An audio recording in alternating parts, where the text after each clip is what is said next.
चुके हैं एक और हॉरर वीडियो लेकर। तो आज के वीडियो बहुत ही खूबसूरत लड़की की, लेकिन उसकी कहानी बहुत ही डरावनी है। तो यार मतलब वो लड़की इतनी खूबसूरत होती है तब भी उसके पीछे इतना डरावना राज छुपा होता है। तो ये कहानी है आज मैक्सिको की। आज मैं दिल्ली से बाहर जा चुकी हूँ कहानी लेकर। तो ये कहानी है मैक्सिको की एक छोटे से गांव की, जहाँ पर मारिया नाम की एक लड़की रहा करती थी। आई थिंक उसकी एज 18 ईयर्स होगी। तो 18 ईयर्स की लड़की थी और वो पूरे गांव में सबसे सुंदर थी। उसको वाइट गाउन पहनना बहुत पसंद था, मतलब पूरा वाइट गाउन, और उसको पहन के वो घुमा करती थी, मतलब मार्केट जाया करती थी नाइट में, और उसको वाइट गाउन पहनना ही पसंद था। एक दिन की बात है, मारिया मार्केट जा रही थी, मतलब मारिया मार्केट जा रही थी। तो जब वो जा रही थी तभी वहां से एक रिच अमीर आदमी गाड़ी लेकर के उसके बगल से गुजरता है। उस लड़के का मारिया पे दिल आ जाता है। उसको मारिया पहली नजर में ही पसंद आ जाती है। लड़का रिच होता है तो मारिया को भी लड़का अच्छा लगता है, और लड़का रिच होता है तो दोनों की लाइफ बहुत अच्छी चल रही थी। वो दोनों शादी कर लेते हैं और शादी करने के बाद साथ में ही रहते हैं मैक्सिको में। लेकिन अब मारिया अपने गांव नहीं रहती है, मारिया एक काफी बड़े महल में रहती है, बिकॉज उसने एक अमीर लड़के से शादी करी। तो उसकी लाइफ भी थोड़ी लग्जरी टाइप होगी, थोड़ा लग्जरी टाइप रहती थी। तो वो उसको हर चीज से दूर रखता था। उसको मतलब गांव से, उसकी फैमिली से वो लड़का थोड़ा दूर रखता था, उसको हमेशा स्पेशल फील कराता था। ऐसे ही 2 साल बीतकर उनके 2 बच्चे हुए, जुड़वा, जो कि दोनों लड़के हुए।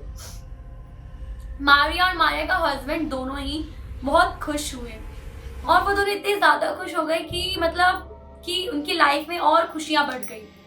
लेकिन ये खुशियां ज्यादा देर तक तो नहीं रुकती है, किसी की भी लाइफ में खुशियां बहुत कम वक्त के लिए आती है। तो मारिया के साथ भी ऐसा ही होता है। तो मारिया मतलब अपने हस्बैंड के साथ, अपने बच्चों के साथ खुश रहती है, लेकिन कुछ टाइम बाद कंडीशन बहुत खराब हो जाती है। जो उसका हस्बैंड होता है वो काम के सिलसिले में शहर से बाहर जाता है, यूएसए जाता है या कभी कभी इटली जाता है। तो मारिया अकेले रहती है तो उसको फील होता है, उसकी याद आती है। तो अब उसका जो हस्बैंड है तो महीने में, पहले वो हफ्ते में एक बार आता था, सैटरडे या फिर संडे को एक बार आता था मिलने के लिए। लेकिन अब वो महीने में 2 बार आने लगा, फिर महीने में 1 बार आने लगा, फिर उसके बाद वो और भी बहुत दिनों के बाद आने लगा। 2 महीने में 1 बार आने लगा, 4 महीने में 1 बार, ऐसे ही साल में 2-3 बार आने लगा। और फिर 2-3 सालों बाद ऐसा हुआ कि वो बहुत ही कम आया, मतलब कि कभी आया और नहीं आया, फिर उसने आना ही बंद कर दिया। मारिया बहुत दुखी रहती थी, रोती थी, क्योंकि ना वो कॉल्स पिकअप करता था, ना वो कोई भी लेटर का रिप्लाई देता था उसको। उसके बच्चे भी मतलब 1 साल के हो गए थे। तो मारिया बहुत रोती रहती थी, परेशान रहती थी। एक बार एक ऐसी खबर आई उसके पास जिसने उसको तोड़ के रख दिया। मारिया को ये पता चला कि उसके हस्बैंड ने दूसरी शादी कर ली है। मारिया इतना ज्यादा अपसेट हो जाती है कि वो अपने कपड़े, अपनी चीजें उठा करके फेंकने लगती है, सारा सामान फेंकने लगती है। उसके बच्चे रो रहे होते हैं, वो देखती नहीं है, वो थोड़ी मेंटली डिस्टर्ब हो जाती है, साइको टाइप हो जाती है, पागल हो जाती है। और कहते हैं कि मारिया जब रोती थी तो उसके जो गड्ढे पड़ गए थे, आंखें काली हो गई थी, तो जो भी उसको देखता था तो वो इतनी बदसूरत लगने लगी थी। जितनी सुंदर थी, लोग उसको देखने के लिए तरसते थे, उतनी ही वो बदसूरत बन गई थी। और मारिया को ये पता चला कि उसने एक सुंदर लड़की से शादी करी है, जो कि मुझसे भी ज्यादा सुंदर दिखती है। बट अब के वक्त, पहले मैं उससे ज्यादा सुंदर थी, लेकिन वो मेरे से ज्यादा सुंदर दिखती है, इसलिए उसने उससे शादी करी। अब अमीर लड़का था, उसने धोखा दिया, उसे चीट किया, तो मारिया सब बर्दाश्त नहीं कर पाई। मारिया ने अपने दोनों बच्चों को उठाया और एक समुद्र में फेंक दिया। साइको थी, वो चीजें फेंक रही थी। कुछ टाइम बाद उसने अपने बच्चों को उठाया और एक नदी में फेंक दिया।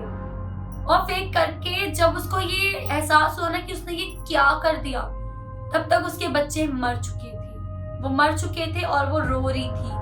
वो चीख चीख के रो रही थी पागलों की तरह, मतलब पूरी की पूरी पागल हो चुकी थी मारिया।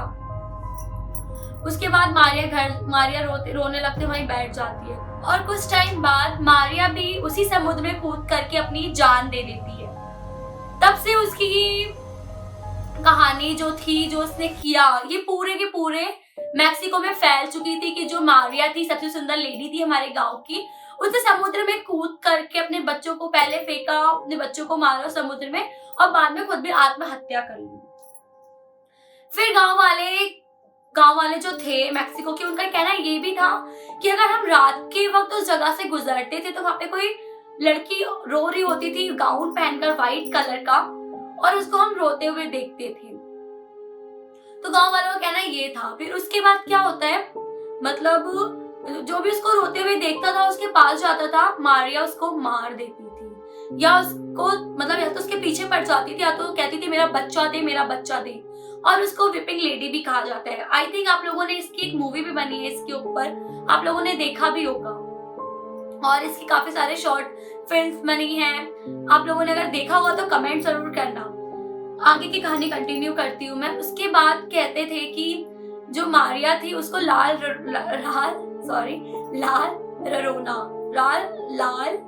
लरोना भी कहते थे। मैं सही से बोल नहीं पा रही हूँ, बट आप नीचे पढ़ लो, लिखा होगा लाल लरोना।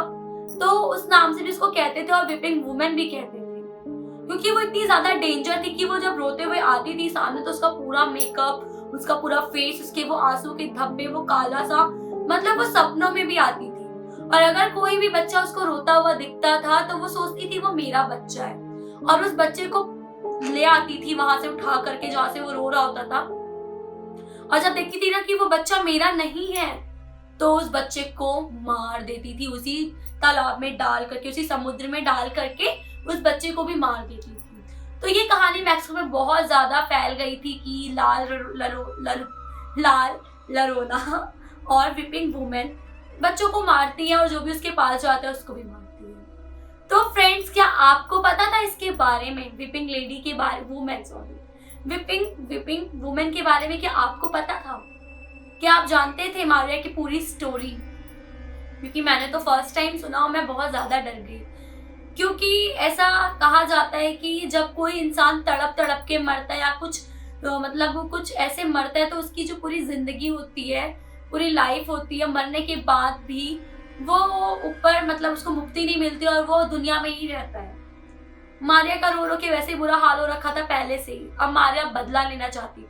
शायद उसकी आत्मा को अभी भी शांति और मुक्ति नहीं मिली जब तक अपने वो हस्बैंड को ना मार ले और अपने बच्चों को एक बार देख ना ले। शायद भगवान जी ने उसको यही पनिशमेंट दी कि उसने अपने बच्चों को मार डाला, इसलिए वो भी अपने बच्चों के पास नहीं है, स्वर्ग में नहीं गई। तो फ्रेंड्स, आपको मेरी ये स्टोरी कैसी लगी कमेंट करके जरूर बताना। और यूट्यूब पर मेरी बहुत सारी हॉरर वीडियोस है और मैं इंस्टाग्राम पर भी, मुझे मुझे फॉलो कर लो, मैं भी आपको फॉलो बैक करूंगी। और अगर मेरे चैनल को सब्सक्राइब नहीं किया तो सब्सक्राइब करें और मेरी वीडियोस को ज़्यादा से ज़्यादा शेयर करें फ्रेंड्स एंड फैमिली में और एंजॉय करें। Okay, thank you, bye bye, मिलते हैं नेक्स्ट वीडियो के साथ। Good night.